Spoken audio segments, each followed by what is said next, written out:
Hola, ¿qué tal? Bienvenidos nuevamente, bienvenidos a esta sesión de estudio del Evangelio de Mateo y siempre listos para buscar en la palabra de Dios guía, orientación, consejo, aliento para el día a día. Sí, listos ahí en el Evangelio de Mateo, en el capítulo 21, donde ya nos encontramos. Estamos en la entrada triunfal a Jerusalén del Señor Jesús. Ahí nos quedamos en la última ocasión y vamos a continuar allí para seguir en este estudio apasionante de la palabra de Dios. Prepárate ahí con tu Biblia en mano, con tu material para anotar. Recuerda que puedes pausar el video y cualquier cosa regresar para aclarar, y pues ahí te quedan siempre a la disposición para tus estudios personales. Vamos a iniciar con oración y seguimos. Padre, gracias siempre por la oportunidad que nos das de conocerte más y más, sobre todo a través de tu palabra. Señor, que tu palabra ilumine nuestra mente, Dios, y dé aliento a nuestras vidas, y que podamos, Dios, caminar en ella. Por el poder del Espíritu Santo, en el nombre de Jesús. Amén. Así es. Decíamos que estamos en el episodio de la entrada triunfal a Jerusalén del Señor Jesús. En esa escena nos quedamos en el último estudio y quisiera ahora detenerme y que nos detengamos un momento en lo que eso representó desde el punto de vista del macro plan de Dios y todo lo que tiene que ver con los hechos trazados en la profecía bíblica y sobre todo en la parte escatológica de la palabra de Dios precisamente. Entonces vamos a detenernos en el momento que está marcando la entrada de Jesús en Jerusalén en cuanto a las 70 semanas de Daniel. Así que anótate ahí que vamos a estar ubicando este evento en el marco profético de las 70 semanas de Daniel. Este es el esquema de las 70 semanas de Daniel basado en a Daniel 9, 24 al 27, que abarca todo el plan profético de Dios para el pueblo de Israel, que el ángel le revela a Daniel y que pues vamos a ver dónde encaja dentro de este esquema la entrada triunfal a Jerusalén. Dice así, busca en tu Biblia Daniel 9, 24 al 27 y leemos. Daniel 9, 24 al 27. 70 semanas están determinadas sobre tu pueblo y sobre tu santa ciudad, o sea, Jerusalén, para terminar la prevaricación y poner fin al pecado y expiar la iniquidad, para traer la justicia perdurable y sellar la visión y la profecía y ungir al santo de los santos. Sabe pues y entiende que desde la salida de la orden para restaurar y edificar a Jerusalén hasta el Mesías príncipe habrá 7 semanas y 62 semanas. Se volverá a edificar la plaza y el muro en tiempos angustiosos. Y después de las 62 semanas se quitará la vida al Mesías, mas no por sí. Y el pueblo de un príncipe que ha de venir destruirá la ciudad y el santuario, y su fin será con inundación, y hasta el fin de la guerra durarán las devastaciones. Y por otra semana confirmará el pacto con muchos. A la mitad de la semana hará cesar el sacrificio y la ofrenda. Después, con la muchedumbre de las abominaciones, vendrá el desolador, hasta que venga la consumación y lo que está determinado se derrame sobre el desolador. Entonces vemos que es un plan que abarca 70 semanas. Entonces, primero, a decirte que la palabra semanas en el original hebreo es básicamente grupo de 7. No, con el tiempo se asoció a los 7 días de la semana, pero la palabra hebrea que se traduce semana en realidad significa grupo de 7, como si dijéramos docena. Docena significa un grupo de 12. Bueno, la palabra original del hebreo para para semanas es grupo de 7. Por tanto, cuando hablamos de semanas, podrían ser originalmente semanas de años, semanas de días, semanas de meses, o sea, grupo de días, de 7 días, de 7 meses, de 7 años. En este caso, el contexto de Daniel 9 nos indica que son semanas de años, o sea, grupos de 7 en 7 años. Por tanto, son 7 veces 70 años, 70 veces 7 años. Entonces, eso por un lado. Segundo, decir que los cálculos que se hacen en cuanto a estos años tienen que ser en base al calendario judío. Y el calendario judío, el año judío, perdón, tenía 360 días. Es un calendario lunar al cual le agregaban un 13º mes. O sea, era un calendario lunar y por tanto los años judíos son de 360 días. Si te interesa investigar un poco más en detalle de dónde salen estas fechas y que vamos a explicar en este momento, el mejor libro que te puedo recomendar para este estudio es titulado El príncipe que ha de venir. El príncipe que ha de venir, escrito por un autor inglés, Sir Robert Anderson. Curiosamente, Sir Robert Anderson fue un inspector de Scotland Yard a finales del siglo XIX. Se dice, se dice que es el personaje o la persona en que se inspiró Sir Arthur Conan Doyle para su personaje de Sherlock Holmes. Porque era un investigador muy avesado, era creyente y también hacía mucha investigación bíblica. Y él hizo cálculos muy detallados sobre las fechas para las 70 semanas de Daniel que están explicadas en el libro El príncipe que ha de venir. Dicho eso, tenemos aquí este esquema que más o menos resume esta profecía y habla, dice ahí, que 70 semanas están determinadas, o sea que hay 70 semanas para todo el plan de Dios con el pueblo de Israel, 70 semanas de años, o sea 70 veces 7 años. Y dice que, y específicamente sobre su santa ciudad, es decir, sobre Jerusalén.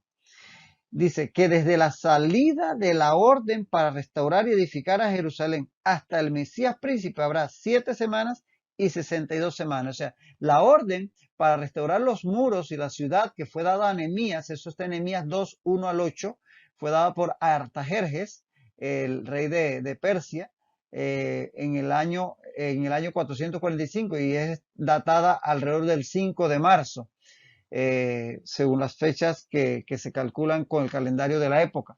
Entonces, desde esa fecha, habrían 7 semanas, que serían 49 años, recuerda que son años de 360 días, y 62 semanas, que son 434 años más. Estamos hablando de 483 años en total, desde ese 445 hasta el año 30 después de Cristo. Recuerda que el año 0 no existe. Existe el año 1 antes de Cristo y el año 1 después de Cristo. No existe el año 0.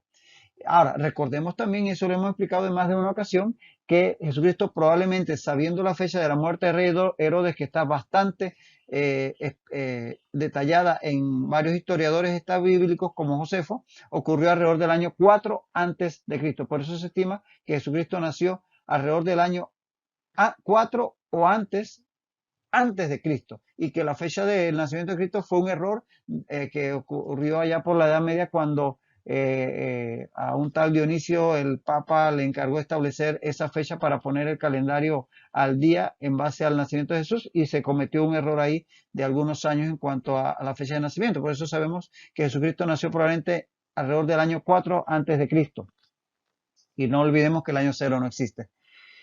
Por tanto, entonces, esas 483 años se estarían cumpliendo entonces hacia el año 30 después de Cristo y específicamente, según los cálculos que se han hecho, alrededor del 31 de marzo habría ocurrido en base a la Pascua que correspondía para ese año. Recuerden que la Pascua es alrededor a la mitad del mes de Nisan, que caería ahí a finales de marzo, primero de abril, según la luna llena, que es la luna llena de Nisan la que marca la Pascua. Entonces, allí es donde se cumpliría ese llegada del Mesías príncipe. Y es aquí donde encaja la entrada triunfal en Jerusalén. Es decir, que cuando vemos en este pasaje que estamos estudiando en Mateo 21 o por ejemplo en Lucas 19, 28 al 40, como ponemos en este esquema, que lo recogen todos los evangelios. La entrada triunfal en Jerusalén es cuando el Mesías príncipe se está presentando a su pueblo porque es reconocido como tal, como vimos en la lección pasada, que la gente lo aclamaba, Hosana al Hijo de David, bendito el que viene en el nombre del Señor, en base a todas sus enseñanzas, en base a todo su ministerio que había pasado 3 años enseñando y presentándose a las personas, haciendo milagros, todas estas señales que había hecho. Ya la gente lo tenía, o una buena parte de la población, como el Mesías, y así lo habían recibido en Jerusalén. Entonces, esa venida de que habla la profecía de Daniel se refiere a esa entrada triunfal. Es presentado como el Mesías a su ciudad, a Jerusalén.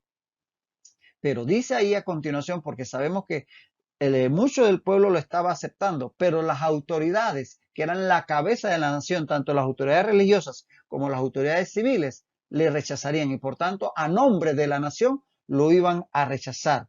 Por tanto, ahí es donde dice que desde la salida de la orden para restaurar y edificar a Jerusalén, que fue, como decíamos, con el decreto de Artajerjes en el 445 a.C., hasta el Mesías príncipe, que es la entrada triunfal, y ahí es donde quiero que entiendas que este evento que estamos estudiando marca ese punto en la historia. Habrá 7 semanas, o sea, 7 grupos de 7 años, y 62 semanas, o sea, otros 62 grupos de 7 años. Entonces dice, se volverá a edificar la ciudad, pero a esto se refiere a la orden de reedificación. Así que ahí se retrotrae a la época de Nehemías, donde dice, se volverá a edificar la plaza y el muro, que lo reedificó Nehemías, en tiempos angustiosos, porque sabes, si estudias el libro de Nehemías, que eso fue bajo mucha presión de los enemigos.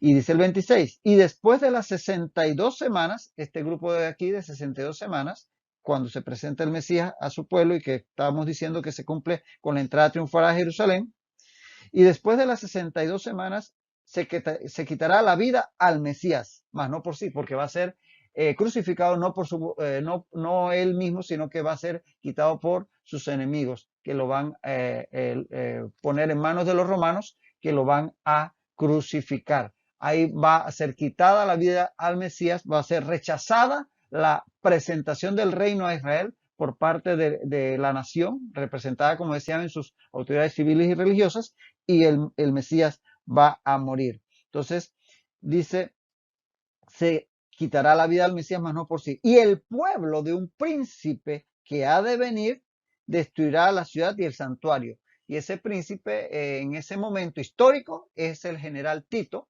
hijo del emperador Vespasiano, es decir, era el príncipe heredero al trono, porque Vespasiano estaba en el trono y su hijo Tito había quedado a cargo del sitio de Jerusalén que se había revelado en el año 70 después de Cristo, y justamente el 6 de agosto del año 70 después de Cristo, Jerusalén es tomada, los muros caen y Jerusalén es tomada por el ejército romano encabezado por el general Tito, o príncipe Tito, porque era el heredero al trono de Vespasiano, que de hecho al morir Vespasiano él quedó como emperador. Entonces eso se cumple en ese momento, en el año 70 después de Cristo. Destruirá la ciudad y el santuario, y su fin será con inundación, pero inundación de ejércitos, y hasta el fin de la guerra durarán las devastaciones. Y luego dice el 27, y por otra semana confirmará el pacto con muchos. Entre el versículo 26 y el versículo 27 está la era de la iglesia, puesto que en ese momento se suspende, y para eso puedes estudiar Romanos 9 y luego por añadidura Romanos 10 y 11. Esos 3 capítulos explican teológicamente el pasado, el presente y el futuro de Israel respectivamente. Romanos 9, 10 y 11. En este momento, a partir de que es rechazado el Mesías, el plan profético, las 70 semanas de Dios son puestas en pausa y se reactivarán al final, después del arrebatamiento, cuando entonces se comienza a contar la última semana, la semana 70. Es decir, que ahorita mismo esto está totalmente en pausa. Entonces, hasta aquí llegaron 69 semanas. Queda la semana 70 por delante. 7 más 62 son 69. Queda una semana, o sea, 7 años para el plan de Dios con el pueblo de Israel, que está ahorita en pausa y que se reactivará cuando la iglesia sea tomada. Esta es ahorita mismo la era de la iglesia. Y en esa última semana dice, y por otra semana confirmará el pacto con muchos. Ese es el pacto que ejercerá el anticristo con los judíos para reedificar el templo en Jerusalén y que dará inicio a a la última semana. Y ese príncipe que ha de venir y que ahora dice que hace el pacto, aquel emperador romano fue solamente un tipo, como lo fue también Antíoco en su momento. También son tipos de ese anticristo. Si no son el anticristo, fueran un tipo, porque vendrá un príncipe, así como un emperador, como un gran líder mundial, que se levantará, que es el anticristo, y hará un pacto. Inicialmente parece que viene en son de paz, pero es engañador. Recuerden el cuarto jinete del Apocalipsis, viene un caballo blanco, porque pareciera que viene en son de paz. Y ese va a establecer un pacto con el pueblo de Israel, inaugurando la última semana cuando haya sido arrebatada la iglesia. Entonces dice, y por otra semana confirmará el pacto con muchos. A la mitad de la semana hará cesar el sacrificio y la ofrenda. Es decir, a la mitad de la semana, 3 años y medio, ahí cesará el pacto que había hecho con los judíos y los comenzará a perseguir. Se rompe el pacto y entonces cesa el culto judío, como dice 2 Tesalonicenses 2, 3 al 4, y ahí comienza la gran tribulación. Todos estos 7 años son los años de la tribulación, pero estos últimos 3 y medio es la gran tribulación, lo que también se llama, dice Jeremías, el tiempo de angustias de Jacob, donde va a ser sumamente perseguidos los judíos que estén vivos en ese momento. Dice, después con la muchedumbre de las abominaciones, porque va a ser todo aquello de lo cual fue tipo Antíoco, que puso una estatua de Júpiter en el templo y sacrificó cerdos y todo aquello. Después con la muchedumbre de las abominaciones vendrá el desolador, hasta que venga la consumación y lo que está determinado se derrame sobre el desolador. Entonces es cuando vendrá el Mesías a instaurar su reino milenial sobre la tierra. Y aquí ocurrirá el Armagedón, que con una sola palabra de su boca destruye a todos sus enemigos que se habrán reunido en la colina de Megido, en Ar Megido, de ahí colina de Megido, que está al norte de Israel y que se denomina por tanto el Armagedón. Entonces Jesús pondrá su pie sobre el monte de los olivos, como dice Jeremías, este se abrirá en dos, se saldrá un río hacia el oriente, occidente, etcétera, etcétera, etcétera. Entonces, básicamente para que entiendas que este evento que está ocurriendo, que estamos estudiando de la entrada triunfal de Jesucristo en Jerusalén, no es un evento menor, es un evento que marca un hito, un punto en el plan profético de Dios, específicamente la venida de el Mesías. Es decir, lo que ocurrió acá en Jerusalén alrededor del año 30 después de Cristo. Dicho esto, continuamos. Vamos ahora a pasar a Mateo 21, 12 al 17. Mateo 21, 12 al 17. Así que volvemos al texto de Mateo. Prepárate ahí en esa porción que es la que vamos a estudiar a continuación. Dice así. Y entró Jesús en el templo de Dios y echó fuera a todos los que vendían y compraban en el templo, y volcó las mesas de los cambistas y las sillas de los que vendían palomas, y les dijo, escrito está, mi casa, casa de oración será llamada, mas vosotros la habéis hecho cueva de ladrones. Y vinieron a él en el templo ciegos y cojos, y los sanó. Pero los principales sacerdotes y los escribas, viendo las maravillas que hacía y a los muchachos aclamando en el templo, diciendo, Hosana al hijo de David, se indignaron y le dijeron, ¿oyes lo que estos dicen? Y Jesús les dijo, sí, ¿nunca leísteis de la boca de los niños y de los que maman, perfeccionaste la alabanza? Y dejándolos salió fuera de la ciudad a Betania y posó allí. Antes de seguir adelante, anota los pasajes paralelos de este que estamos considerando de Mateo 21, 12 al 17. Estos son Marcos 11, 15 al 19, Marcos 11, 15 al 19 y Lucas 19, 45 al 48. Lucas 19, 45 al 48. Y antes de continuar, debemos decir que si ves el pasaje de Juan 2, 13 al 22, que es muy parecido. Ese pasaje de Juan 2, 13 al 22 es otra ocasión en que Jesucristo hizo algo similar limpiando el templo. Si tú estudias, y de hecho te animo a que hagas un estudio personal comparativo de los dos pasajes. Toma Juan 2, 13 al 22 y compáralo con Mateo 21, 12 al 17 o con alguno de los otros dos paralelos de Marcos y Lucas que te acabo de mencionar y veas que el pasaje de Juan es sumamente diferente, tiene muchas diferencias muy destacables como para que aceptemos, como lo acepta la mayoría de los estudiosos, de que se tratan de dos eventos diferentes. El de Juan es al principio del ministerio, en el primer año del ministerio de Jesús. El que narra aquí Mateo y que también narran Marcos y Lucas ocurrió al final de su ministerio, en su tercer año, ya prácticamente en su última Pascua. Entonces son dos eventos diferentes, dos episodios parecidos, pero diferentes. Te repito, no tenemos el tiempo para ponernos en ese detalle ahora, pero tú puedes ver las diferencias que existen en cuanto al momento cronológico, en cuanto a la forma que lo hizo. En una fue con un látigo, en la otra fue, lo expulsó con palabras. O sea, son totalmente diferentes. Entonces, tómate el tiempo y haz las comparaciones. Quiere decir que Jesús hizo dos veces este acto de limpieza del templo, una al principio de su ministerio y otra al final.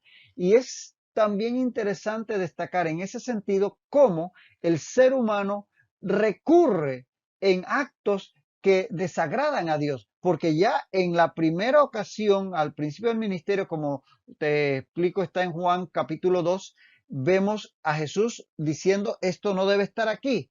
Bueno, en ese momento los desalojó, pero 2 años después, o dos y tanto, casi 3 años después, se encuentra el templo igualito, habían vuelto a lo mismo, como muchas veces ocurre con nosotros los creyentes. El Señor nos habla, nos arrepentimos, nos apartamos de esos errores en que estábamos, en el pecado, lo que sea, pasa el tiempo y de repente volvemos a lo mismo y tiene el Señor otra vez que hablarnos, reprendernos eh, por el Espíritu Santo o por sus diferentes recursos para que corrijamos.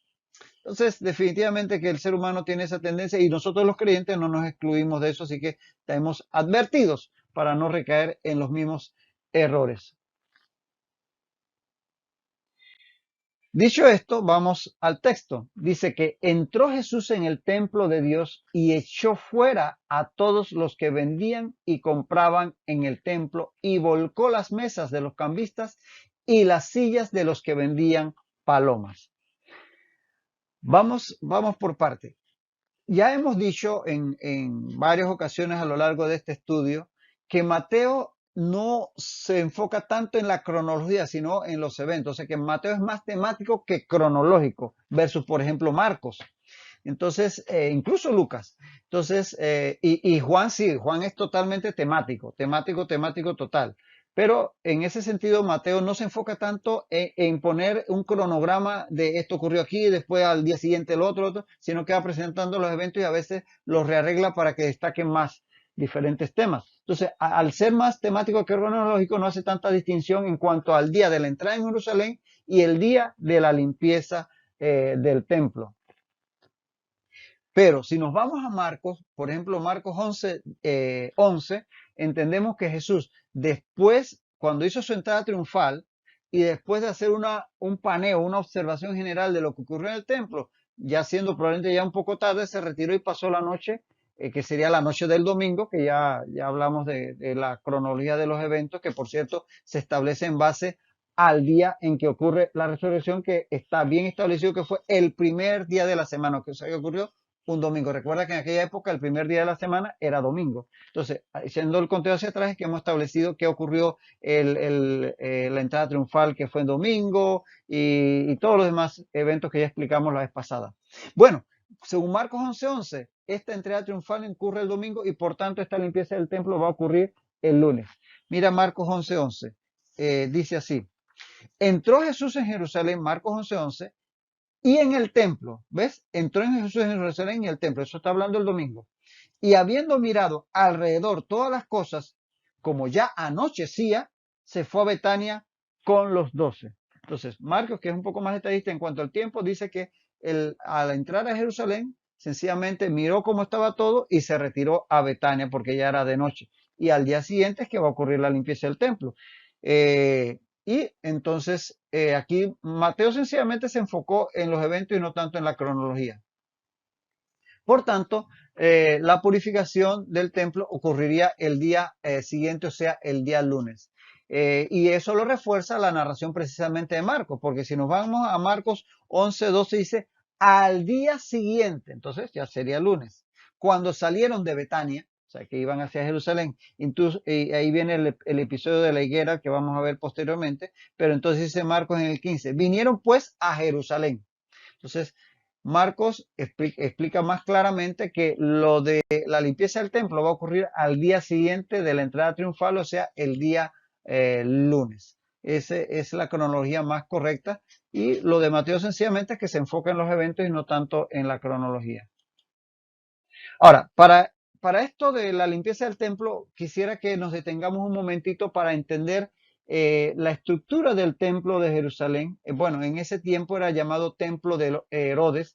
Recordar que el templo que venía después de el templo de Salomón había sido destruido con la invasión de Nabucodonosor por allá por el año 586, fue totalmente destruido. Luego fue reconstruido en tiempos de Zorobabel, cuando pues Ciro dio la libertad para que regresaran, año 439, 539 antes de Cristo.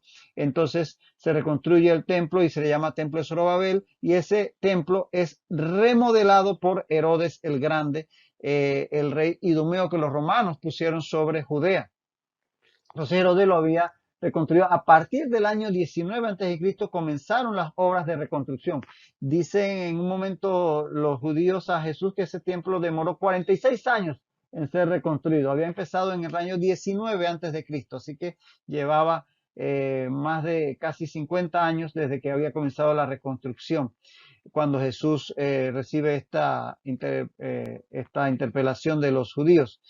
Eh, y había sustituido entonces el templo de Zorobabel. Y como fue construido reconstruido por orden de Herodes, ya en esta época helenística, tenía muchos rasgos helenísticos. Por ejemplo, tenía unas columnas de estilo corintio, con esos capiteles corintios que simulan hojas, y todo eso ustedes lo habrán visto en los templos griegos.